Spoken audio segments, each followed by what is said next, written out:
The 30-Year Whisper, The Boy Who Vanished and Returned. Chapter 1, The Vanishing Act. Providence, Rhode Island, 1994.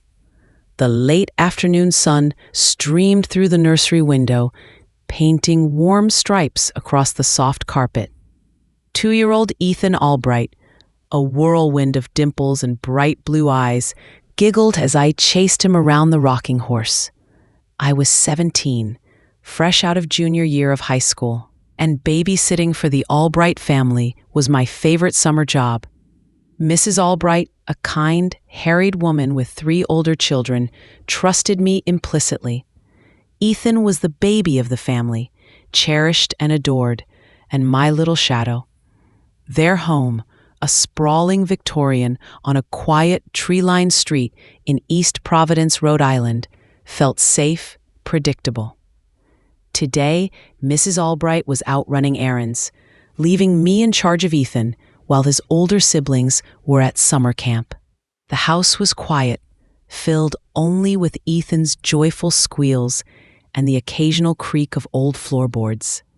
"Peekaboo," I chirped, ducking behind the rocking horse. Ethan squealed with delight, his tiny hand reaching out to find me. He was a curious, adventurous toddler, always exploring, always pushing boundaries. But he was also fiercely attached to me, rarely letting me out of his sight. We were in the living room, a large open space with 2 entryways, one leading to the kitchen, the other to the main hallway and the front door.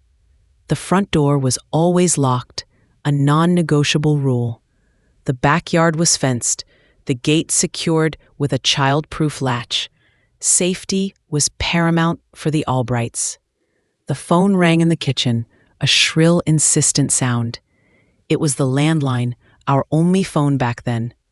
I glanced at Ethan, who was now absorbed in trying to pull a book off a low shelf. "Just a minute, Ethan," I said. "I'll be right back." It was probably Mrs. Albright checking in. I hurried to the kitchen, picking up the receiver. "Hello?" It was my best friend Sarah, calling about a spontaneous trip to the beach. We chatted for perhaps 2, maybe 3 minutes, an innocent, everyday conversation. Too long. Far, far too long. "I gotta go, Sarah," I said, a sudden prickle of unease rising. The kitchen was silent. No giggles from Ethan, no thumping of little feet. I rushed back into the living room. "Ethan?" I called out, my voice laced with a newfound anxiety. Empty. The rocking horse stood still. The book was still half pulled from the shelf. No dimples, no bright blue eyes. My heart seized in my chest. "Ethan?" I called again, louder, a cold dread washing over me. I checked behind the sofa, under the coffee table, places where he sometimes hid, giggling. Nothing. I ran to the kitchen, thinking he might have followed me, attracted by the phone. Empty. I dashed to the main hallway. "Ethan?" "This isn't funny." My voice was shaking now. The front door. My eyes darted to it. It was still closed. Locked, right? My mind raced, trying to remember if I had double-checked it after Mrs. Albright left. I always did. Always. I tried the knob. It was locked. I rattled it, secure. Panic, cold and sharp, began to bloom in my chest. Where could he be? The house was small enough. There were only so many places a 2-year-old could hide. I sprinted upstairs, checking his bedroom, the bathroom, the older kids' rooms. "Ethan, where are you?" My voice was raw, laced with pure terror. Nothing. An empty crib. Toys scattered on the floor, untouched. I ran back downstairs, my breath catching in my throat. My eyes swept the living room again, desperate. My gaze fell on the large, ornate fireplace. No, he couldn't be in there. It was too small, too impossible. But then I saw it, a glint of something blue. Tucked behind the velvet curtain that draped over the unused fireplace opening, a small, blue shoe. Ethan's shoe. My hands trembling, I pulled back the curtain. The fireplace opening was deep, surprisingly spacious, and there, curled in a tiny ball, fast asleep, was Ethan. His face was smudged with soot, a single tear track visible on his cheek. He must have squeezed through the narrow gap, played inside, and then, overcome by the heat and the darkness, simply fallen asleep. Relief washed over me so powerfully it almost buckled my knees. "Ethan," I sobbed, pulling him out, hugging him tightly, tears streaming down my face. He stirred, blinked, and then gave me a sleepy, dimpled smile. 5 minutes. He had been gone for 5 minutes, but it felt like an eternity. The terror, the sheer, bone-chilling panic of those 5 minutes imprinted itself on my soul. It was a visceral, terrifying lesson in how quickly, how completely a child could vanish. I never told Mrs. Albright the full extent of my panic, just that Ethan had found a new hiding spot. I was too ashamed, too terrified of having nearly lost him. But the incident haunted me. It became a quiet whisper in my mind, a constant reminder of vulnerability, of the fragility of life. Ethan, the sweet, curious boy, was my little shadow, and that day he had slipped away, only to be found in the most unexpected and terrifying place. It was a secret I carried, a personal trauma that shaped my understanding of responsibility and loss. I never babysat for the Albrights again after that summer. The memory too raw, too close. And for 30 years, the image of that empty living room and the brief, terrifying disappearance of Ethan Albright remained a chilling, unforgotten nightmare. A 5-minute vanishing act that would echo for a lifetime. Chapter 2. The Echoes of a Silence. Life moved on from that summer in Providence, Rhode Island. I went to college, pursued a career in child psychology, specializing in trauma and loss. The 5 minutes Ethan Albright was lost in that fireplace became a silent, unspoken influence on my professional path. It imbued my work with a deep empathy for parents who had truly experienced the disappearance of a child, a profound understanding of the searing, gut-wrenching terror of such a loss. I dedicated my life to helping families navigate the unimaginable. I married Mark, a wonderful, steady presence, and we had 2 children of our own, Lily and Noah. My children were my world, and my vigilance as a mother was relentless, undoubtedly shaped by that terrifying afternoon with Ethan. I child-proofed our home meticulously, always knew where my children were, and the memory of that empty living room was a constant, silent reminder. I never saw the Albrights again after that summer. They moved to Florida a few years later, and we lost touch. Ethan, the dimpled toddler, became a ghost in my past, a quiet whisper in my memory. I often wondered about him. What kind of man had he become? Did he ever remember being a tiny explorer in a dark fireplace? The internet, with its vast web of connections, occasionally tempted me to search for him, but I always hesitated. It felt like intruding on a deeply private past. The story of his 5-minute disappearance was mine alone to carry, a silent burden of responsibility I had placed upon myself. Years turned into decades.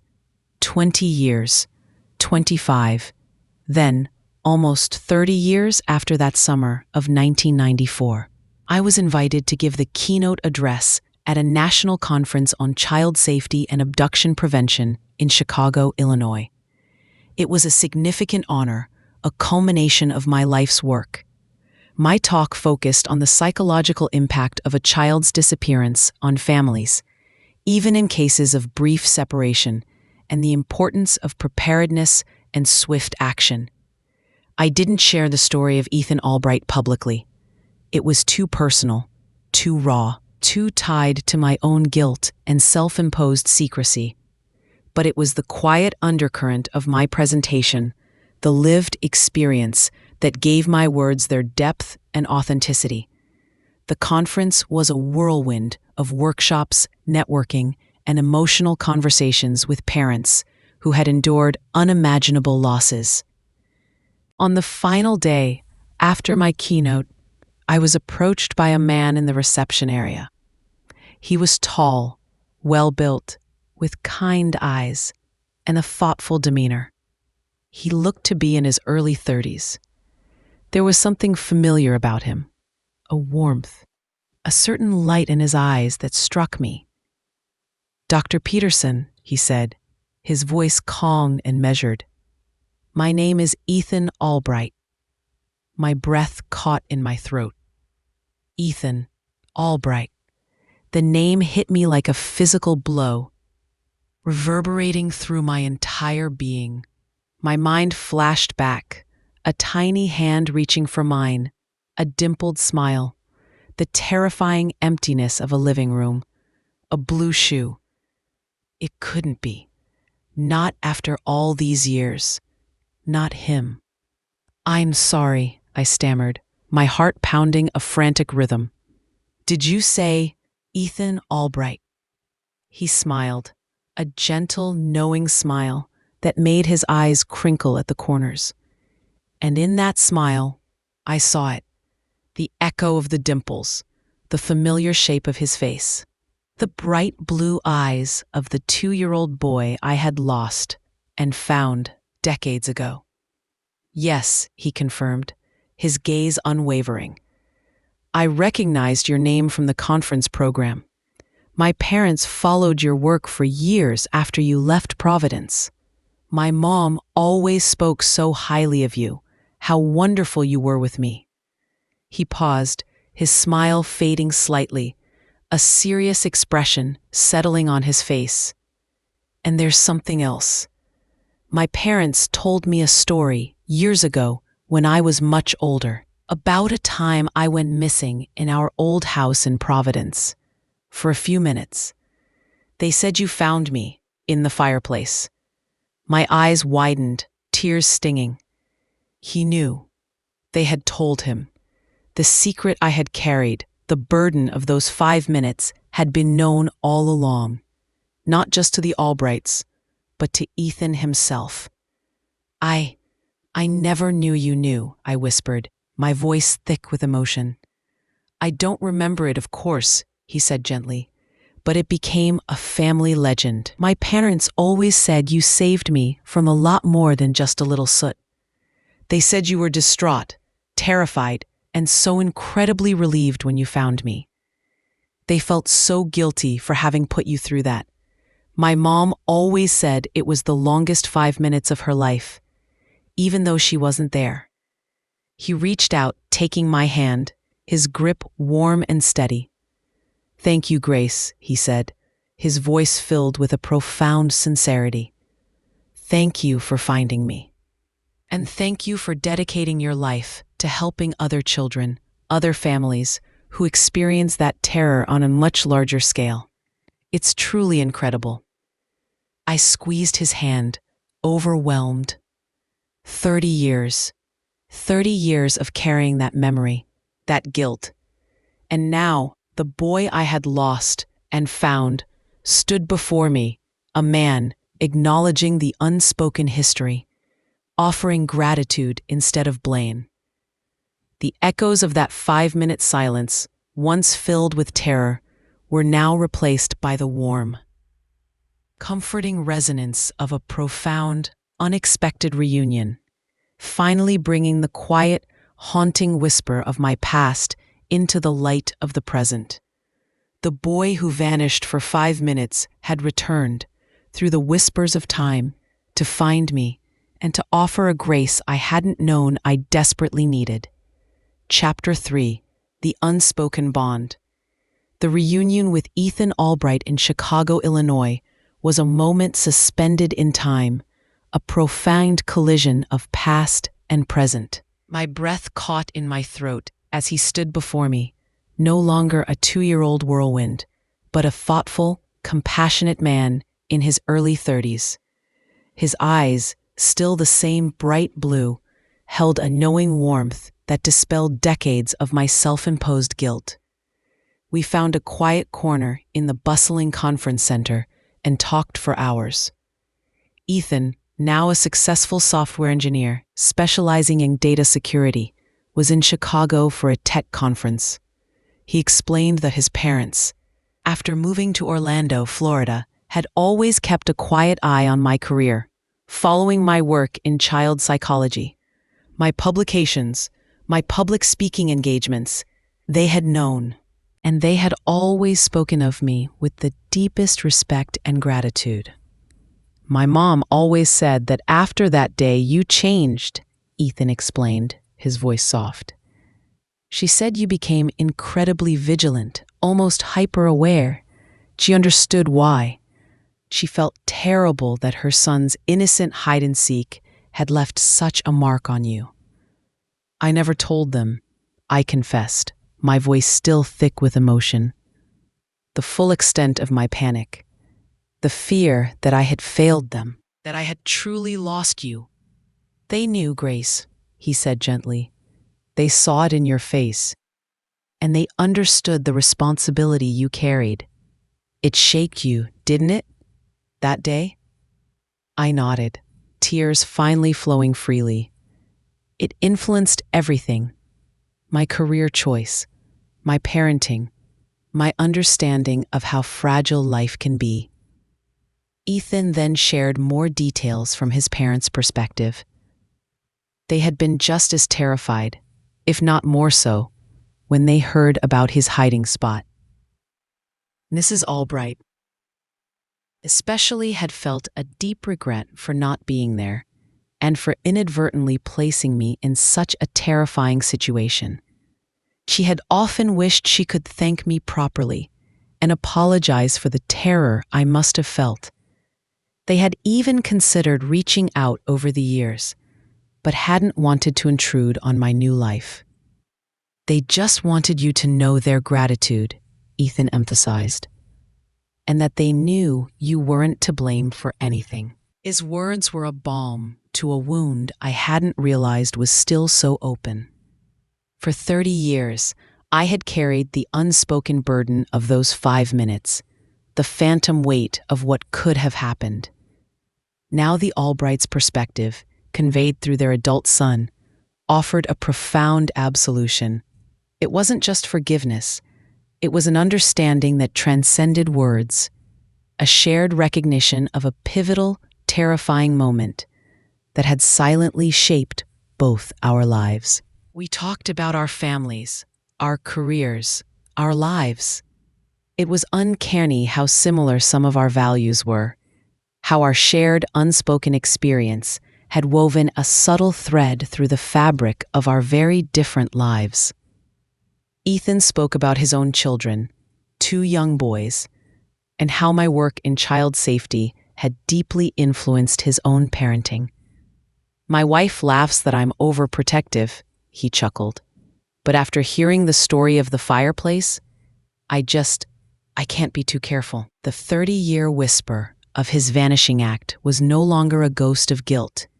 It was a testament to connection, to the intricate ways lives intersect, and to the quiet, profound impact we can have on each other. It was a beautiful, unexpected symmetry. The little boy I had feared losing had, in a sense, come back to find me, not to accuse, but to acknowledge, to understand, and to offer a validation that healed a secret wound. Before we parted ways, Ethan pulled out his phone. My mom would absolutely love to talk to you, Grace, he said, his eyes earnest. She's always carried a little piece of that day with her too. A different kind of worry, but still there. My heart swelled. Mrs. Albright, the kind, harried woman who had trusted me. The opportunity to finally speak with her, to share our perspectives, to close that decades-long loop of unspoken emotions, felt like the final, most crucial step in healing. the unspoken bond, forged in those terrifying 5 minutes, was finally about to find its voice, 30 years later, and rewrite the narrative of a simple babysitting job into a profound story of shared humanity and unexpected grace. Chapter 4: The Unburdening of Secrets. The phone call with Mrs. Albright, after 30 years of silence, was both anticipated and daunting. My hand trembled as I dialed the number Ethan had given me. It was evening in Orlando, Florida, where they now lived. My husband, Mark, sat by my side, offering quiet support. "Hello?" A gentle, familiar voice answered. "Mrs. Albright?" I began, my voice catching. "This is Grace Peterson." A pause, then a gasp. "Grace! Oh my goodness, Grace! Ethan told me he saw you. I can't believe it. Is it really you?" Her voice was filled with a mixture of disbelief and overwhelming emotion. "It's me," I confirmed, tears welling in my eyes. "It's really me." For the next 2 hours we spoke. Not just about the day Ethan vanished, but about everything. Mrs. Albright, now a vibrant woman in her late 70s, poured out her heart. She confessed how much she had regretted leaving me in such a position, how she had felt a deep, unspoken guilt for the terror she knew I must have experienced. "Grace," she said, her voice thick with emotion, "I knew you were distraught. You looked so pale, so shaken when I came home. You tried to play it down, but a mother knows. I watched you after that, how you clung to Ethan, how vigilant you became. I told Mr. Albright, that girl is never going to let a child out of her sight again. And I was right, wasn't I?" I chuckled, a watery sound. "You were right, Mrs. Albright. It shaped my whole life. My career, my parenting, every single choice." "Oh, Grace," she sighed. "I prayed for you. I prayed that you would find peace, that you wouldn't carry that burden. Ethan was always so curious, such an explorer. It could have happened with anyone. It wasn't your fault, dear, not a single bit. You found him. You saved him." Her words, spoken with such genuine conviction, were a profound absolution.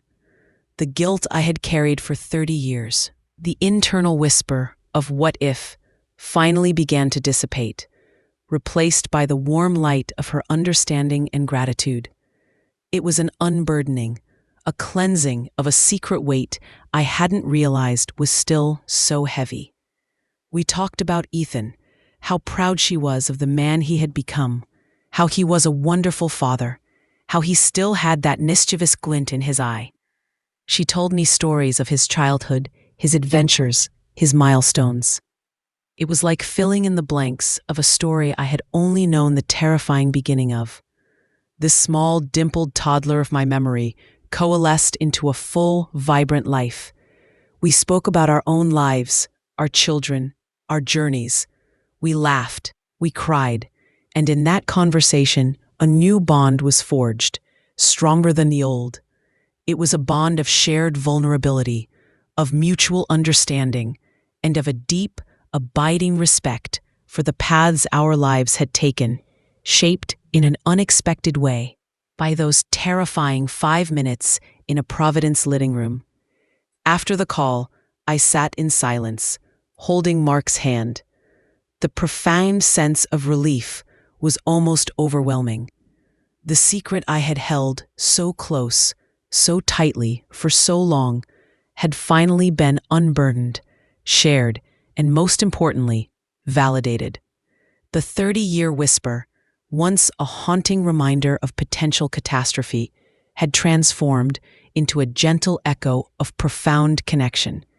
It was no longer a story of my failure, but of my vigilance, not of my guilt, but of my profound care, not of a lost child, but of a child found, and a bond unexpectedly rekindled across decades. The boy who vanished for 5 minutes had not just returned to me as a man. He had returned with the Grace but his family, offering a full, unconditional forgiveness I hadn't even realized I was still desperately seeking.